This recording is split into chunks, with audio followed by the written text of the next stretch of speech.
Hi friends, ಎಲ್ಲರೂ ಹೇಗಿದ್ದೀರಾ? ನಾವು ಬೆಳಿಗ್ಗೆನೇ ಅವತ್ತು ಖಾರದ ಪುಡಿ ಮಾಡಿದ್ವಿ ನಮ್ಮ ತಾಯಿ ಮನೆಗೆ ಹೋದಾಗ. ಅವತ್ತಿನ ವೀಡಿಯೋ. ಪಪ್ಪಾಯ ಮತ್ತು ಗ್ರೇಪ್ಸ್ ಎಲ್ಲ ನಮ್ಮ ತಂಗಿ ತೊಳೆದಿಟ್ಟಿದ್ರು. ಆವಾಗ ಖಾರದ ಪುಡಿ ಮಾಡೋಕ್ಕೆಲ್ಲ ಬೆಳಿಗ್ಗೆನೇ ಸ್ಟಾರ್ಟ್ ಮಾಡಿದ್ವಿ. ಒಂದು 7 ಗಂಟೆ 7:15 ಅಷ್ಟೊತ್ತಿಗೆ. ಇನ್ನು ಮಕ್ಕಳು ಮಲ್ಕೊಂಡಿದ್ರು ಫ್ರೆಂಡ್ಸ್. ನಾವೆಲ್ಲ ರೆಡಿ ಮಾಡಿ ಬೆಳಿಗ್ಗೆನೇ ಅದನ್ನು ಮಾಡೋಣ ಅಂದ್ಬಿಟ್ಟು ಖಾರದ ಪುಡಿಗೆಲ್ಲ ರೆಡಿ ಮಾಡ್ಕೊಂಡ್ವಿ.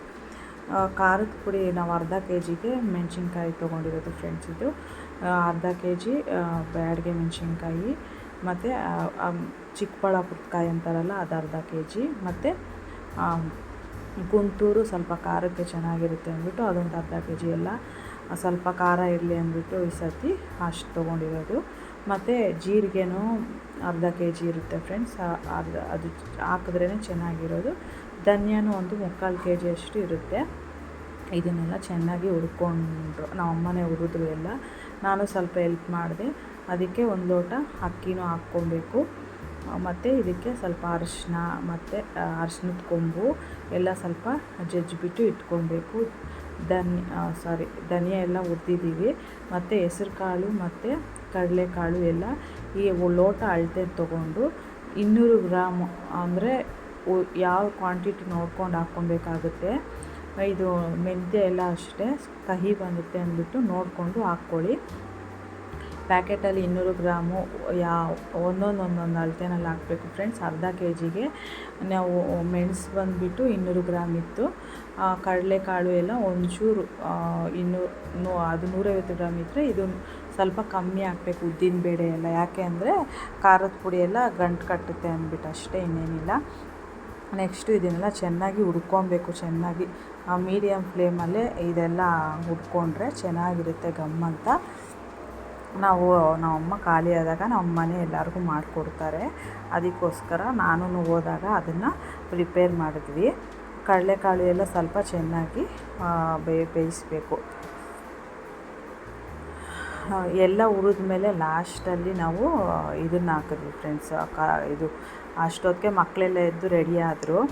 ಆಚೆ ಕರ್ಕೊಂಡೋದ್ಲು ನನ್ನ ತಂಗಿ. ಯಾಕೆಂದರೆ ಅದು ಕೆಂಬರುತ್ತಲ್ವ, ಅದಕ್ಕೋಸ್ಕರ. ಇದು ತೊಗರಿಬೇಳೆ, ಸ್ವಲ್ಪ ಉದ್ದಿನ ಬೇಳೆ, ತೊಗರಿಬೇಳೆ ಒಂದು 3/4 ಲೋಟ ಅಳತೆ ತೊಗೊಂಡು ಮಾಡಿದ್ದೀವಿ.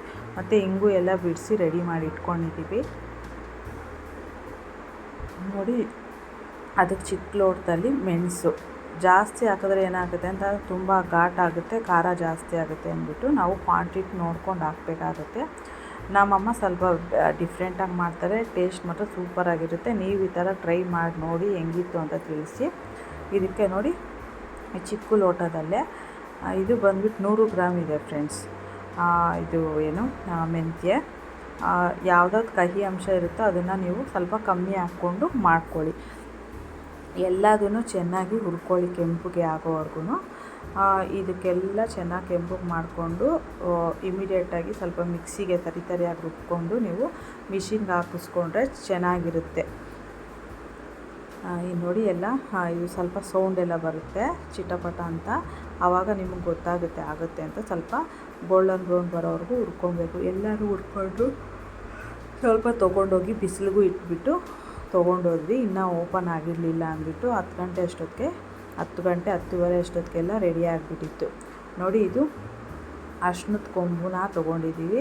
ಫ್ರೆಶ್ ಆಗಿರೋದು ತೊಗೊಂಡ್ರೆ ನಾವು ಜಾಸ್ತಿ ದಿನ ಎಲ್ಲನೂ ಫ್ರೆಶ್ಶಾಗಿ ತೊಗೊಂಬಂದು ಫ್ರೆಶ್ಶಾಗಿ ಮಾಡಿದ್ರೆ ಜಾಸ್ತಿ ದಿನದವರೆಗೂ ನಾವು ಸ್ಟೋರ್ ಮಾಡ್ತೀವಲ್ಲ, ಚೆನ್ನಾಗಿರುತ್ತೆ. ಗಂಟು ಕಟ್ಟೋದು ಎಲ್ಲ ಏನೂ ಆಗೋದಿಲ್ಲ.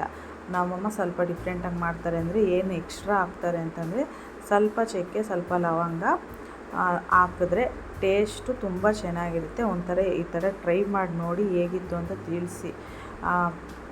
ಏನು ಬೇಳೆ ಸಾರಿಗೆಲ್ಲ ಇದು ಹಾಕ್ತಾರೆ ಅಂತ ಅಂದ್ಕೊಬೋದು ನೀವು. ಟೇಸ್ಟು ಸೂಪರಾಗಿರುತ್ತೆ. ಒಂದ್ಸಲ ಟ್ರೈ ಮಾಡಿ. ಸ್ವಲ್ಪ ಜಾಕಾಯಿ, ಸ್ವಲ್ಪ ನಮ್ಮಮ್ಮ ಬಾದಾಮಿ ಹಾಕ್ಬಿಟ್ಟು ಚೆನ್ನಾಗಿ ಹುರಿಬೇಕು ಫ್ರೆಂಡ್ಸ್. ಏಲಕ್ಕಿ ಸ್ವಲ್ಪ ಹಾಕ್ಕೊಂಡ್ವಿ. ಫ್ಲೇವರು ತುಂಬ ಚೆನ್ನಾಗಿರುತ್ತೆ ಈ ಥರ ಮಾಡಿದ್ರೆ ಅಂತ ತೋರಿಸ್ಕೊಡ್ತಾ ಇರೋದಷ್ಟೇ. ನಿಮ್ಗೆ ಇಷ್ಟ ಇದ್ದರೆ ಹಾಕ್ಕೊಳ್ಳಿ, ಇಲ್ಲಾಂದರೆ ಸ್ಕಿಪ್ ಮಾಡ್ಕೊಳ್ಳಿ. ಗಸಗಸೆ ಎಲ್ಲ ಹಾಕಿದ್ರೆ ಅಲ್ಲಲ್ಲಿ ಉಂಡೆ ಕಟ್ಟುತ್ತೆ, ಏನೂ ಆಗೋಲ್ಲ ಫ್ರೆಂಡ್ಸ್. 1 ವರ್ಷದಿಂದ 2 ವರ್ಷ 3 ವರ್ಷ ಇಟ್ಟರು ಏನೂ ಆಗೋಲ್ಲ. ನೀವು ಏನಪ್ಪ ಈ ಥರ ಮಾಡ್ತಾರೆ ಅಂದ್ಕೊಬೋದು. ತುಂಬ ಚೆನ್ನಾಗಿರುತ್ತೆ. ಹಂಗೆ ನನ್ನ ತಂಗಿ ಕಾಫಿ ಮಾಡ್ತಾಯಿದ್ಲು. ಆಮೇಲೆ ಸ್ವಲ್ಪ ಕುಡಿದ್ಬಿಟ್ಟು ನಮ್ಮಮ್ಮ ಇದು ಏನು ಮೆಣಸಿನ್ಕಾಯಿ ಹುರಿಯೋಣ ಅಂದ್ಬಿಟ್ಟು ನಾನು ಸ್ವಲ್ಪ ಎಲ್ಪ್ ಮಾಡಿದೆ, ಹಂಗೆ ನಾನು ಸ್ವಲ್ಪ ಹುರಿತಾಯಿದ್ದೆ. ಇದೆಲ್ಲ ಹಾಕೋದ್ರಿಂದ ಟೇಸ್ಟು ಚೆನ್ನಾಗಿರುತ್ತೆ. ಮತ್ತು ಕರ್ಬೇವಿನ ಸೊಪ್ಪು ಬಿಸಿಲಲ್ಲೇ ಒಣಗಿಸಿ ಎಲ್ಲ ಚೆನ್ನಾಗಿ ನೀರಿನ ಅಂಶ ಏನೂ ಇಲ್ದಿರ ಚೆನ್ನಾಗಿ ತೊಳೆದು ಎಲ್ಲ ತೋರಿಸಿ ಬಿಸಿಲಲ್ಲಿ ಎಲ್ಲ ಒಂದು ಬೆಳಿಗ್ಗೆನೇ ಇಟ್ಟಿದ್ವಿ, ಶನಿವಾರ ಬೆಳಿಗ್ಗೆ ಮಧ್ಯಾಹ್ನ 3 ಗಂಟೆವರೆಗೂ ಒಣಗಿಸಿದ್ದೀವಿ. ಹಿಂಗೆ ಮುಟ್ಟಿದ್ರೆ ಎಲ್ಲ ಗರಿ ಗರಿಯಾಗಿ ಚೆನ್ನಾಗಿತ್ತು. ಮೆಣಸಿನ್ಕಾಯ್ದು ತೋಟ ಎಲ್ಲ ಬಿಡಿಸ್ಕೊಂಡು ರೆಡಿಯಾಗಿ ಇಟ್ಕೊಳ್ಳಿ. ತೋಟ ಎಲ್ಲ ಹಾಕಿದ್ರೆ ಚೆನ್ನಾಗಿರಲ್ಲ.